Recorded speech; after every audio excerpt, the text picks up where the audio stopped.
வணக்கம் குரு ஜோதிடம் சேனல் நேர்களே, நான் உங்கள் அன்பான சயின்டிபிக் வேதிக் அஸ்ட்ராலஜர் அஸ்ட்ரோரண்டி பேசுகிறேன். நல்லது நினைப்போம், நல்லதே நடக்கும். இந்த வீடியோவில் நம்ம என்ன பார்க்க போறோம்னா, கன்னி ராசிக்காரர்களுக்கு ஜூலை 2026 அந்த மாதம் எத்தகைய ஒரு மாதமாக பலாபலன்கள் நிறைந்த ஒரு மாதமாக இருக்க போகுதுங்கிறது சயின்டிபிக் வேதிக் அஸ்ட்ராலஜி முறையில் எதையும் மிகைப்படுத்தாமல் உள்ளது உள்ளவாறு பரிகாரங்கள் அது மாதிரி மூட நம்பிக்கையெல்லாம் போகாமல் ஒரு கிரகமும் இந்த இடத்துல இருக்கும் பொழுது அந்த ராசிக்கு எந்த ஒரு தாக்கத்தை கொடுக்க போகிறார், வாழ்க்கையில எது மாற ஒரு சம்பவங்கள் நமக்கு முன்னாடி உருவெடுத்து நிற்க போகிறது, எது மாற ஒரு கர்ம பலன் நமக்கு செயல்பட போகிறதுங்கிறது கன்னி ராசிக்காரர்களுக்கு ஜூலை மாதம் 2026 எப்படி இருக்க போகுதுங்கிறது துல்லியமாக சயின்டிபிக்கா நம்ம பார்க்க போறோம். இப்ப பாருங்க, ராசி அதிபதியாகிய புதனே பாத்தீங்கன்னா 10ஆம் இடத்துல இருக்கிறது அருமை. கன்னி ராசிக்காரங்க நிறைய உத்வேகமா செயல்பட்டு இந்த மாதத்துல நிறைய விஷயங்களை அவங்களுக்கு சாதகமா செஞ்சுப்பாங்க அப்படிங்கிறதுல எந்த மாற்றமும் இல்லை. குரு 11ஆம் இடத்துல இருக்கிறாருங்கிறது மறந்துடக்கூடாது. உச்ச குருவாக இருந்து 11ஆம் இடங்கிற லாபஸ்தானத்தில் இருக்கும் பொழுது லாபங்கள் எடுக்கக்கூடிய படலம் வந்துருச்சு. இதுவரைக்கும் எவ்வளவு முதலீடுகள் செய்து எவ்வளவு முயற்சிகள் செய்த மாணவர்களா இருந்தாலும் சரி, முதலீடு செய்த தொழிலதிபர்களா இருந்தாலும் சரி, அதிகமான வேலை இன்புட்ஸ், நிறைய ஹார்ட் ஒர்க் பண்ண வேலையில் இருக்கிற உத்தியோகஸ்தராக இருந்தாலும் சரி, அதோட ரிவார்ட்ஸ், அதோட அனுபவங்கள், அதோட பெனிஃபிட்ஸை அனுபவிக்கக்கூடிய ஒரு படலத்துல இந்த ஜூலை மாதம் ஒரு அடிப்படையான ஒரு மாதமாக இருக்கிறதுங்கிறது நீங்க தெரிஞ்சுக்கணும். அதே சமயத்துல செவ்வாய் 9ஆம் இடத்துல இருந்து 3ஆம் இடத்தை பார்க்கிறார், தவறு இல்லை. 8க்கு தள்ளி இருக்கிறதுனால 8ஆம் இடத்து வேலை செய்யாம 3ஆம் இடத்து வேலை தான் செய்ய போகுது. அதுவும் நல்லது. ராஜோகாதிபதி ஆகிய சுக்கிரனும் பாத்தீங்கன்னா 11ஆம் இடத்துல இருக்க போறாரு, அப்புறம் 12ஆம் இடத்துக்கு வர போறாரு. இது எல்லாமே நல்லது.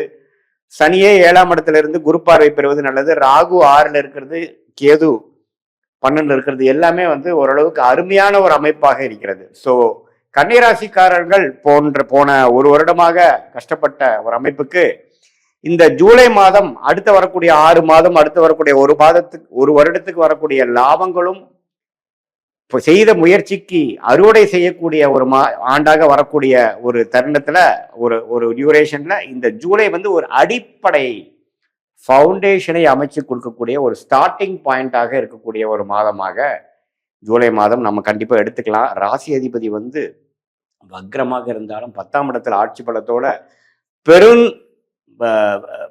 4 வாரத்துல ஆல்மோஸ்ட் 3 வாரம் அப்படி இருக்கிறது நல்லது. அதுவும் பாத்தீங்கன்னா முதல் வாரம் 11ஆம் இடத்துல இருந்து குருவோட சேர்ந்திருக்கிறது நம்ம நல்லது. ஸோ பல விஷயங்கள், பல முயற்சிகள் நீங்கள் செய்திருக்கலாம். மார்ச், ஏப்ரல், மே, ஜூன் 2026 பல முயற்சிகள் செய்து கைக்கு வந்தது வாய்க்கு வரவில்லை அப்படிங்கிற மாதிரி அமைப்புகள் நிறைய போயிருக்கும். ஆனா இந்த மாதம் கைக்கு வந்துருச்சு சாமி அப்படிங்கிற மாதிரி ஒரு அமைப்பை கொடுக்கக்கூடியதாக இருக்கக்கூடிய கிரக அமைப்புகள் கன்னிராசிக்காரர்களுக்கு வருகிறதா நம்ம இந்த வீடியோல தெரிஞ்சுக்கிறோம். இது பொதுவான ஆண்டு கிரகம் என்று சொல்லப்படுகிற சனி, ராகு, கேது, குரு வைத்து சொல்லுவதும், மாதம் மாறக்கூடிய செவ்வாய், புதன், சுக்கிரன், சூரியனை வைத்து நாம ஒரு பொதுவான ஒரு அமைப்பாக கன்னிராசிக்கு சொல்றோம். ஆனா துல்லியமாக நம்ம பார்க்கணும்னா, நீங்க பிறந்த தேதி, பிறந்த நேரம், பிறந்த உரை வைத்து வரக்கூடிய உங்களுடைய திருக்கணித பஞ்சாங்கம் பிரகாரம் உங்க ஜாதகத்தை போட்டு நம்ம அப்பாயின்மெண்ட்ல நம்மளுடைய பாஸ்ட் லைஃப் உங்களுக்கு எப்படி இருந்ததுங்கிறத சிங்க் பண்ணி, அதே மாதிரி இப்போ இமீடியட் பாஸ்ட் எப்படி இருந்தது, இப்போ ப்ரெசென்ட் என்ன வாழ்க்கையில நடந்து கொண்டு இருக்கிறது, அடுத்து வரக்கூடிய ஷார்ட் டேர்ம் எப்படி இருக்கு, அடுத்து வரக்கூடிய லாங் டேர்ம் எப்படி இருக்குதுங்கிறதெல்லாம் சயின்டிபிக் வேதிக் அஸ்ட்ராலஜி முறையில நீங்க எந்த லக்னத்துல பிறந்தீங்க, ஒரு கிரகம் என்னென்ன டிகிரியில இருக்குதுங்கிறதை துல்லியமாக கணிச்சு, அந்த லக்னாதிபதி எப்படி இருக்கிறார், இப்ப நடக்கக்கூடிய தசைகள் அந்த லக்னத்துக்கு யோகரா இருக்காரா, எது மாதிரி ஆதிபத்தியத்தை கொடுக்கிற மாதிரி ஒரு அமைப்பா போயிட்டு இருக்கு, உங்களுடைய கன்னிராசியில பிறக்கக்கூடிய அந்த இருக்கக்கூடிய நீங்க அஸ்த நட்சத்திரமா அல்லது சித்திரை நட்சத்திரமா அல்லது உத்திர நட்சத்திரமா, எந்த நட்சத்திரத்துல பிறந்தீங்க,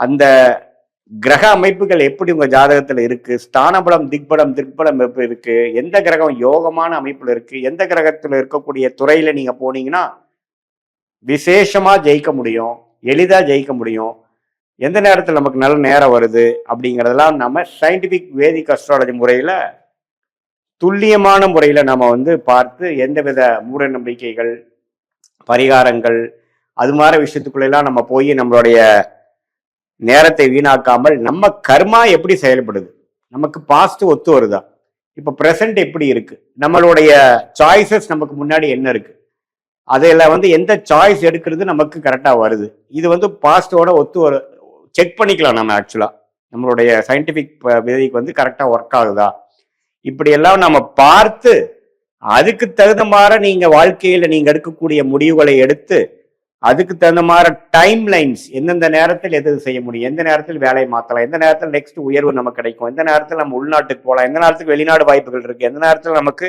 ஒரு உத்தியோக உயர்வு இருக்கு, எந்த புக்தி நமக்கு அடுத்த வர புக்தி நமக்கு யோகமா இருக்கா, எது மாதிரி விஷயத்துல நம்ம ஃபோக்கஸ் பண்ணோம்னா நமக்கு அந்த மாதிரி பெனிஃபிட் வருங்கிறத வயது வித்தியாசம் இல்லாமல் மாணவர்களா இருந்தாலும் சரி, இளம் வயதினராக இருந்தாலும் சரி, இல்லத்தரசிகளா இருந்தாலும் சரி, நடுத்தர வயதில் இருக்கக்கூடிய உத்தியோகஸ்தரோ அல்லது தொழிலதிபர்களோ பெரும் முதலீட்டாளர்களா இருந்தாலும் சீனியர் சிட்டிசனா இருந்தாலும் அவங்களோட வாழ்க்கையில வரக்கூடிய அன்றாட வாழ்க்கையில நடக்கக்கூடிய முடிவுகளை, முக்கியமான முடிவுகளை எந்த தருணத்துல நம்ம எடுக்கலாம், அது வச்சு நம்மளுடைய வாழ்க்கையில இன்னைக்கு செய்யக்கூடிய வேலைகளை அதுக்கு தகுந்த மாதிரி நம்ம அலைன் பண்ணிட்டோம்னா தேவையற்ற பண விரயங்கள், தேவையற்ற செயல் விரயங்கள், சமய விரயங்கள் எல்லாம் தவிர்த்து நம்மளுடைய கர்மாவை நம்மளுடைய தெரிந்து கொண்டு அதுக்கு தகுந்த மாதிரி வாழ்க்கையில நம்மளுடைய அன்றாட வாழ்க்கை பர்சனல் லைஃபா இருந்தாலும் சரி, ப்ரொஃபஷனல் லைஃபா இருந்தாலும் சரி, அதுக்கு தகுந்த மாதிரி நம்ம அலைன் பண்ணிட்டு வாழ்க்கையில திட்டமிட்டு நம்ம செயல்படும் பொழுது